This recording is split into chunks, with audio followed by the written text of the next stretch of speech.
Debido a la pérdida de la independencia, las misiones peruanas podían ser únicamente correrías, ataques fugaces o capturas dentro de sus posibilidades.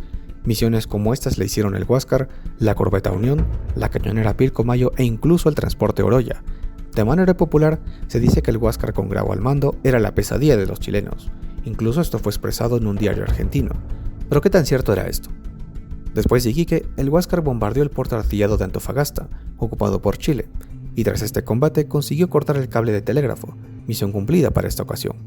Antes y después de este hecho capturaría y destruiría embarcaciones menores, pero cada misión en donde se encontrara con alguno de estos era un llamado de retirada total.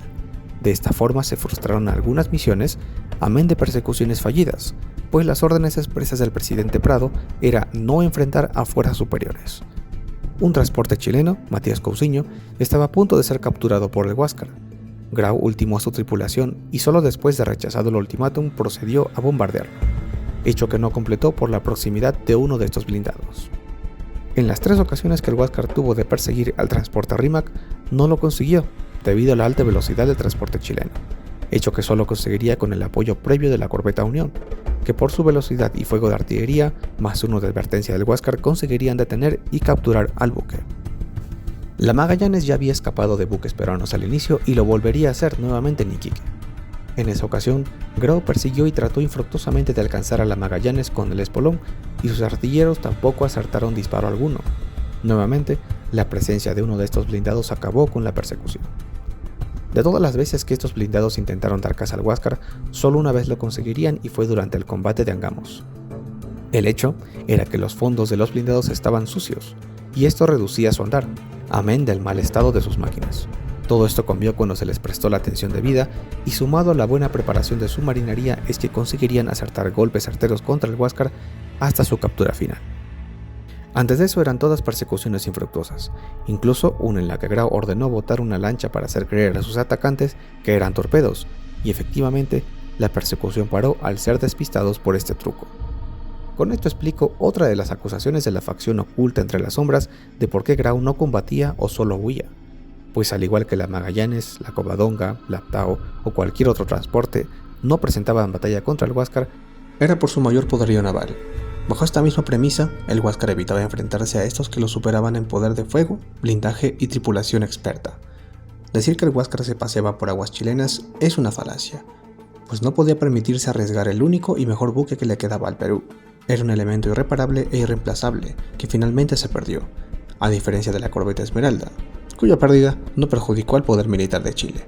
La lógica es superior a los lloriqueos contra Grau. ¿Por qué no peleaba? ¿Por qué escapaba? Ridículo. Si no podías con tu oponente, tenías que escapar. Y al llamar a estas huidas valientes enfrentamientos, pues es bastante común que el bando que se retira haga fuego para evitar ser alcanzado.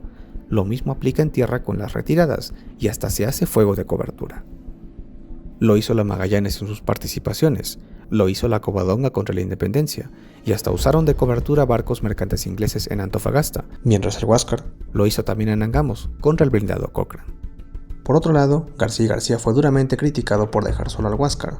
Si bien es cierto que sus perseguidores lo tuvieron a tiro de cañón y García evitó en todo momento combatir, nada podía hacer para ayudar al Huáscar en esas circunstancias. Bajo la persecución, solo podía alejar a sus perseguidores del monitor, y si se hubiera quedado a combatir junto a él, habría corrido el mismo destino. Con la pérdida del Huáscar, la campaña naval aún no había culminado, pues más encuentros tuvieron lugar durante los bloqueos de Arica y el Callao. ¿Recuerdan la perspectiva de quién hundió a quién? Pues esto mismo se aplica a los buques chilenos, que fueron destruidos por botes torpedo o brulotes. Si ninguno de estos hubiese caído en la tentación de tomar esos botes, no hubieran perecido como ocurrió en el Callao y en Chancay. Cabe aclarar que cada acción tenía una reacción o represalia. Se acusa mucho a Chile de bombardear puertos indefensos que de hecho lo hicieron, pero esto se debía a respuestas para doblegar o atemorizar a la acción inicial. El bombardeo en Pisagua fue la reacción de la Armada chilena cuando 2 de sus marinos, que se acercaron en botes para capturar embarcaciones, fueron atacados por fusileros peruanos. Lo mismo ocurrió en Hilo.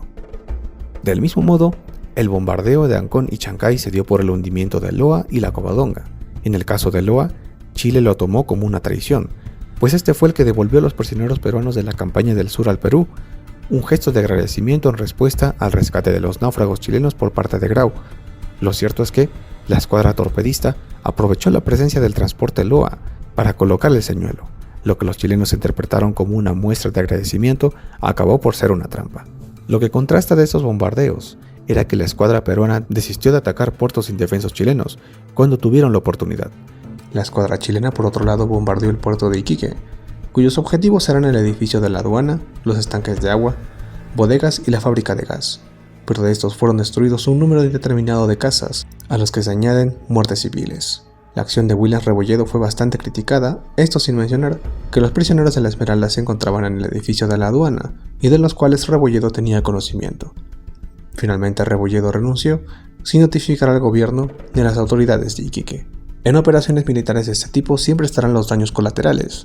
Eso no busca justificar ninguna de las acciones antes vistas en el video, sino de recordar que se trata de una guerra.